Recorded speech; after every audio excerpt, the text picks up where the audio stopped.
العلم هو النور الهادي والمفتاح لكل الخير من يريد الله به خيرا. السلام علیکم ورحمۃ اللہ وبرکاتہ. بسم اللہ الرحمن الرحیم. الحمد للہ رب العالمین والصلاة والسلام على سید المرسلین وعلى آلہ واصحابہ اجمعین. عزیز طلبہ، ہدایہ خیرین جلد 40 کا یہ سبق ہے. آپ متن کی عبارت دیکھیے. اوپر پہلی لائن میں اخیر میں ہے فَإِنْ هَلَكَ الْمَبِيعُ ثُمَّ اخْتَلَفَ. امام قدوری رحمۃ اللہ علیہ کی متن کی عبارت ہے. صورت مسئلہ یہ ہے کہ ماقبل سے تحالف کا ذکر آ رہا ہے، بائع اور مشتری کے قسم کھانے کا، جانبین سے قسم کھانے کا. دو شکلیں تھی. قبل قبض المبی، مبی اور مقدار ثمن میں اختلاف ہوا، تب تو قیاساً دونوں پر قسم واجب ہے، چونکہ گویا مشتری ثمن زیادہ دینے سے انکار کر رہا اور بائع مبی حوالے کرنے سے انکار کر رہا. دونوں منکر ہیں اور دونوں من وجہ مدعی ہیں. لیکن مبی پر اگر مشتری نے قبضہ کر لیا تو بھی دونوں پر قسم واجب ہے، چونکہ اللہ کے نبی صلی اللہ علیہ وسلم کی حدیث مل گئی. گرچہ قیاس کا تقاضا یہ تھا کہ دونوں پر قسم واجب نہ ہو، چونکہ بائع کسی چیز کا منکر نہیں، وہ تو مبی حوالے کر چکا ہے. لیکن اللہ کے نبی صلی اللہ علیہ وسلم کی حدیث کی وجہ سے دونوں پر قسم واجب کیا تھا. وہ حدیث آپ کو پیچھے کی یاد ہوگی، قدوری میں بھی آپ نے پڑھا ہوگا. اذا اختلف المتبايعان والسلعة قائمة بعينها تحالف وتراد. یہ حدیث آئی تھی جب بائع مشتری کا اختلاف ہو جائے اور سامان مبی موجود ہو، مبی ہلاک نہ ہوئی ہو، بعینی موجود ہو، دونوں قسم کھائیں گے. وہ ترادہ اور لوٹا دیا جائے گا، بے کو فسخ کر دیا جائے گا، مبی حوالے کر دیں گے، معاملہ ختم ہو جائے گا. یہ مسئلہ تو ہو چکا. آج کا مسئلہ اسی ماقبل سے متعلق ہے. پیچھے جو حدیث آئی تھی آپ نے غور کیا ہوگا، وہ سلعۃ قائمۃ ہے اس حدیث کے اندر، کہ دونوں سے قسم اس وقت لی جائے گی جبکہ سامان یعنی مبی موجود ہو، ہلاک نہ ہوئی ہو. یہ قید بہت قیمتی ہے جو حدیث کے اندر آئی. آج متن کے اندر وہی مسئلہ ہے کہ اگر مبی ہلاک ہو گئی پھر دونوں کا اختلاف ہوا، مقدار ثمن میں اختلاف ہوا. بائع 2000 بول رہا ہے، مشتری 1000 بول رہا ہے. تو اب یہاں پر شیخین کا مسلک یہ ہے، حضرت امام ابو حنیفہ، امام ابو یوسف رحمۃ اللہ علیہ، ان دونوں کا مسلک یہ ہے کہ دونوں سے قسم نہیں لی جائے گی، بائع اور مشتری سے، بلکہ صرف مشتری زیادتی کا منکر ہے جس 1000 کا دعویٰ ہو رہا ہے. مبی تو سونپ چکا ہے وہ، اور مبی ہلاک بھی ہو چکے. دونوں سے قسم لینے کی ضرورت نہیں ہے، صرف مشتری 1000 زیادہ کا منکر ہے. اور حدیث میں چونکہ قید آئی ہے وَالسِّلْعَةُ قَائِمَةٌ، دونوں سے قسم لینے کے لیے سامان موجود ہو، اور یہاں پر مبی ہلاک ہو چکی ہے، تو حدیث کے تحالف کی جو شرط تھی سامان مبی کا موجود رہنا، ہلاک نہ ہونا، وہ شرط موجود نہیں ہے. اس لیے شیخین رحمہم اللہ کا مسئلہ یہ ہے کہ دونوں سے قسم نہیں لی جائے گی، صرف مشتری چونکہ ثمن کی زیادتی کا منکر ہے اس سے قسم لے کر فیصلہ کر دیا جائے گا.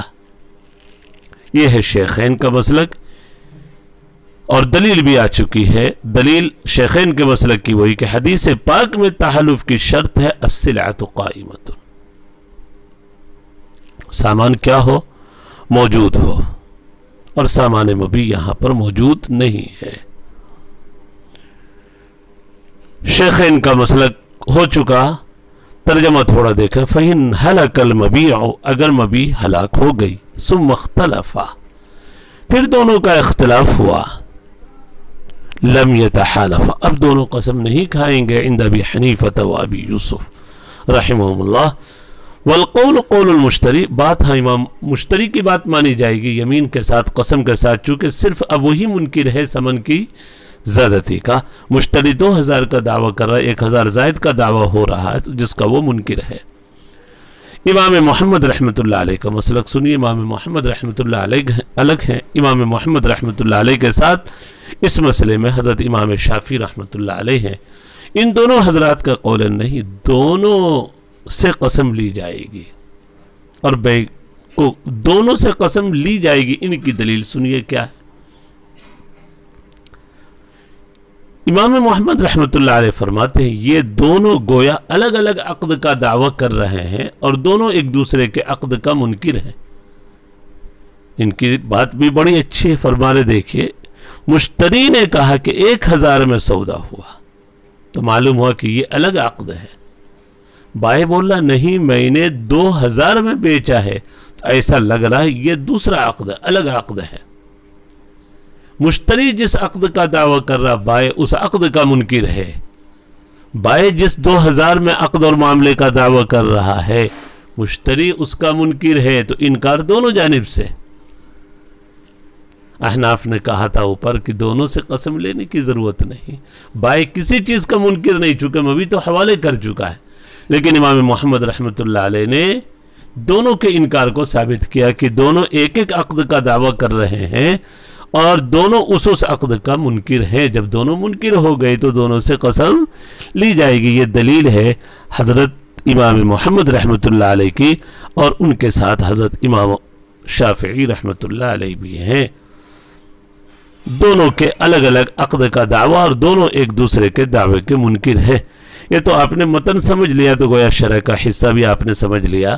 وقال محمد رحمہ اللہ، اور امام محمد رحمۃ اللہ نے فرمایا نہیں، دونوں قسم کھائیں گے، چونکہ دونوں الگ الگ عقد کا دعویٰ کر رہے ہیں اور وہ منکر ہے۔ جب دونوں نے قسم کھا لیا تو اب کیا ہوگا مسئلہ؟ کرے بیع فسخ کر دی جائے گی، یفسخ البیع علی قیمت الحالق، بیع فسخ کر دی جائے گی ہلاک شدہ سامان کی قیمت پر۔ وہاں تھا اوپر مبی موجود ہوتی تو لوٹا دی جاتی مبی، لیکن مبی تو موجود ہی نہیں ہے، بیع فسخ ہو جائے گی، لیکن مبی تو ہلاک ہو گئی، تو بائی کا تو ضرر ہوگا۔ کرے تو اب کیا سمن واجب ہے؟ سمن تو واجب نہیں، ہلاک شدہ سامان کی قیمت دے گا۔ آپ نے پڑھا ہوگا قدوری میں، سمن الگ چیز ہے اور قیمت الگ چیز ہے۔ سمن بائع اور مشتری کے درمیان جو طے اور قیمت بازار کی جو ہو، وقت کے حساب سے، حالات کے حساب سے، ہلاک شدہ جو سامان ہے مبی، اس کی کیا قیمت ہوگی؟ سمن کی بات نہیں، سمن میں تو دونوں اختلاف کر بیٹھے، ہلاک شدہ مبی کی قیمت واجب ہوگی۔ وہ قول الشافعی، اور یہی امام شافعی رحمۃ اللہ علیہ کا قول ہے۔ آپ نے متن کو سمجھ لیا، متن کے ساتھ دلیل بھی فریقین کی آ گئی، شیخین کی دلیل آ گئی، امام محمد رحمۃ اللہ علیہ کی شرح میں کچھ یہی باتیں آئے گی۔ وعلی ھذا سے ایک اور بات کہہ رہے کہ یہاں پر متن میں مبی کی ہلاکت کی بات آئی، مبی ہلاک ہو گئی، ضائع ہو گئی۔ فرما رہے صاحب ہدایہ، ہلاک ہونے کی صورت میں جو مسئلہ ہے وہی مسئلہ ہے جب مبی ملکیت سے نکل گئی، یعنی مبی ہلاک تو نہیں ہوئی، البتہ مشتری نے وہ کسی کو ہبہ کر دیا، کسی اور کے ہاتھ بیچ دیا، تو یہ معاملہ تو تام ہو چکا ہے، عقد ختم ہو چکا ہے۔ تو مبی جب ہلاک ہو جائے، جیسے اس صورت میں جانبین سے قسم نہیں لی جاتی، یہاں پر بھی جانبین سے قسم نہیں لی جائے گی۔ تو ہلاک ہونا ہی کوئی ضروری نہیں، بلکہ مبی اگر اس کی ملکیت سے نکل گئی بالبیع او بالہبہ، اس کا بھی حکم ہلاک والی صورت کا ہے۔ اسی کو کہہ رہے صاحب وعلی ھذا، یہی اختلاف ہے، اذا خرج المبیع عن ملکہ، جب مبیع اس کی ملکیت سے نکل گئی، او صار بحال لا يقدر على رده بعیب، یا مبیع کی ایسی حالت ہو گئی کہ جس کو وہ لوٹانے پر قادر نہیں ہے، عیب کی وجہ سے مبیع میں کوئی عیب پیدا ہو گیا۔ جب خریدا تھا بے عیب تھا، اس کے پاس آنے کے بعد کچھ حصہ ٹوٹ گیا، کوئی نقصان پیدا ہو گیا، کوئی شکستگی آ گئی، اب لوٹا نہیں سکتا چونکہ اس کے اندر عیب پیدا ہو گیا ہے۔ ایک تو عیب وہ الگ ہے، خیار عیب کا مسئلہ کہ جب خریدا تھا جب ہی عیب تھا، یہ عیب سے مراد کہ مشتری کے قبضے میں آنے کے بعد سامان میں مبی میں کوئی عیب پیدا ہو گیا، تو اس صورت میں بھی دونوں سے قسم نہیں لی جائے گی صاحب کی. اور لہما، یہ دلیل جو امام محمد امام شافعی رحمۃ اللہ علیہ کی ہے. لہما سے دلیل سنیے پہلے امام محمد امام شافعی کی، وہی دلیل کی دونوں میں سے ہر ایک مدعی ہے اور ہر ایک منکر ہے. 1000 کا جو دعویٰ کر رہا مشتری الگ عقد ہے، اور بائع جس 2000 کا دعویٰ کر رہا وہ گویا عقد ثانی ہے.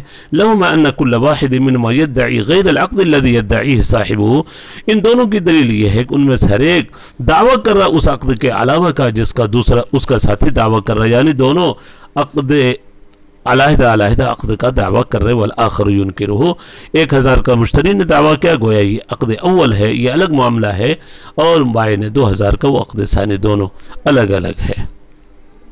جیسے گواہ والے مسئلے میں آتا ہے، 2 گواہ مقدار ثمن میں اگر اختلاف کر دیں، 2 گواہ ہے معاملے میں لیکن مقدار ثمن میں اختلاف کر دیں، تو آپ نے پڑھا ہوگا کہ وہ گواہی رد ہو جائے گی. کیوں؟ 1000 ایک گواہ بول رہا، دوسرا 2000، تو سمجھیں گے کہ دونوں کی گواہی الگ الگ عقد پر ہے. اب یہ ہے کہ دونوں سے قسم لی جائے گی. یہاں پر فائدہ کیا ہے؟ کہ اگر مشتری قسم کھانے سے انکار کر دے گا تو دیکھیں یفید و دفع زیادت الثمن، تو ثمن زائد دینا پڑے گا، اس کو ثمن زائد دینا پڑے گا. دیکھیں فائدہ ہوا کہ نہیں قسم لینے کا. یفید دفع زیادت الثمن فیتحالفان کما اذا اختلفا فی جنس الثمن، جیسا کہ ایک اور قیاس ہے امام محمد رحمۃ اللہ علیہ امام شافعی، اگر جنس ثمن میں اختلاف ہو، حالانکہ بعد حالانکہ یہ تو مقدار ثمن کی بات تھی، جنس ثمن میں اختلاف ہو مبی کے ہلاک ہونے کے بعد، جنس ثمن سے مراد بائع کر رہا ہم نے دنانیر میں سودا کیا ہے، مشتری بولا نہیں درہم میں بات ہوئی ہے، یہ جنس ثمن مراد ہے. تو جیسے وہاں پر تحالف کی نوبت آتی ہے، امام محمد امام شافعی فرماتے ہیں یہاں پر بھی نوبت آئے گی. اب شیخین کی دلیل سنیے. امام ابو حنیفہ جو دلیل اوپر آ چکی ہے بتایا تھا متن کے اندر، وہی بات ہے کہ اللہ کے نبی صلی اللہ علیہ وسلم نے تحالف جو ذکر کیا اس حدیث میں السلعۃ قائمٌ کا تذکرہ فرمایا ہے، مبی موجود ہو، اور یہاں پر مبی ہلاک ہو چکی. ولی ابی حنیفہ و ابی یوسف، امام ابو حنیفہ امام یوسف رحمۃ اللہ علیہ فرماتے ہیں تحالف قبض کے بعد، یعنی مبی پر قبضہ ہو چکا تو یہ خلاف قیاس ہے، حدیث سے ثابت ہے خلاف قیاس. لما انہ سلم للمشتری ما یدعی، اس لیے کہ مشتری کے حوالے کر چکا جس کا وہ دعویٰ کر رہا ہے، خلاف قیاس ہے. لیکن ورد الشرع به فی حال قیام السلع، شریعت جو وارد ہوئی ہے سامان کی موجودگی کی شکل میں، وہ حدیث یاد کیجئے اذا اختلف المتبایعان والسلعۃ قائمۃ بعینہا کا لفظ آیا ہے. سلعۃ قائمۃ، شریعت جو وارد ہوئی فی حال قیام السلع والتحالف فیہ یفضی الى الفسخ ولا كذلك بعد هلاك الارتفاع العقد فلم يكن في معنى. یہاں سے ایک اشکال کا جواب دے رہے ہیں صاحب ہدایت. کوئی یہ کہہ سکتا ہے ٹھیک ہے مبی ہلاک ہو چکی ہے لیکن ہلاک ہونے والی شکل کو قیاس کر لیا جائے موجود والی شکل پر، اور موجود والی شکل میں جیسے قسم لی جاتی ہے تو یہاں پر بھی قسم لے لی جائے، قیاس کر لیں ہلاک شدہ شکل کو کس پر، مبی کے موجود ہونے کی شکل پر. کہہ رہے صاحب ہدایت قیاس بھی نہیں کر سکتے ایک کو دوسرے پر، چونکہ مبی کے موجود ہونے کی صورت میں جو قسم لی جاتی ہے وہ اس لیے تاکہ قسم اگر کھا لیا دونوں نے، اب مشتری سے کہا جائے گا بھائی معاملہ ختم ہو چکا ہے مبی لوٹا دو، اور یہاں پر اگر قسم کھا لیا تو مبی موجود ہی نہیں ہے، کون سی چیز لوٹائی جائے گی؟ تو بھائی کا تو ضرر ہے اس بھائی کا، اس لیے ہلاک ہونے والی شکل کو موجودہ شکل پر قیاس نہیں کی جائے گی. چونکہ موجود سامان ہو تو دونوں کے قسم کھانے کے بعد بھائی کو قاضی فسخ کر دے گا اور مبی کہہ دے گا لوٹا دینے کو، اور یہاں پر تو عقد بھائی مکمل ہو چکا ہے، سامان بھائی کے ہلاک ہونے کی وجہ سے عقد بھائی رفع ہو چکا ہے، وہ ختم ہو چکا. دیکھیے والتحالف، اور دونوں کا قسم جو کھانے کی کا شریعت نے حکم دیا سامان مبی کے موجود ہونے کے، وہ یفضی الی الفسخ، فسخ کو پہنچا دیتی ہے. ولا كذلك بعد ہلاکہا، لیکن ہلاک ہونے کے بعد تو ایسا نہیں ہو سکتا. کیوں؟ لارتفاع العقد، عقد تو ختم ہو چکا مبی ہلاک ہوتے ہی یا مبی کے ملکیت سے نکلتے ہی. فلم یکن فی معنی، لہذا ہلاک ہونے والی شکل اس کے معنی میں نہیں ہے. دونوں کی شکل الگ الگ ہے. موجود ہے تو دونوں سے قسم لی جائے, موجود نہیں ہے تو دونوں سے قسم نہیں لی جائے گی. الحمدللہ یہاں تک عبارت پوری ہوئی. ابھی شرح کا کچھ حصہ باقی ہے, سبق لمبا نہ ہو اس لیے چھوڑ دیا. طلبہ اس کو یاد کر لیں, سمجھ لیں. اللہ ہم سب کے لیے سمجھنا آسان فرمائے. وصلی اللہ علی النبی الکریم. السلام علیکم ورحمۃ اللہ وبرکاتہ. السلام عليكم. لا تنسوا الاعجاب بالفيديو والاشتراك في القناة تشجيعا لنا لنستمر بنشر المزيد إن شاء الله.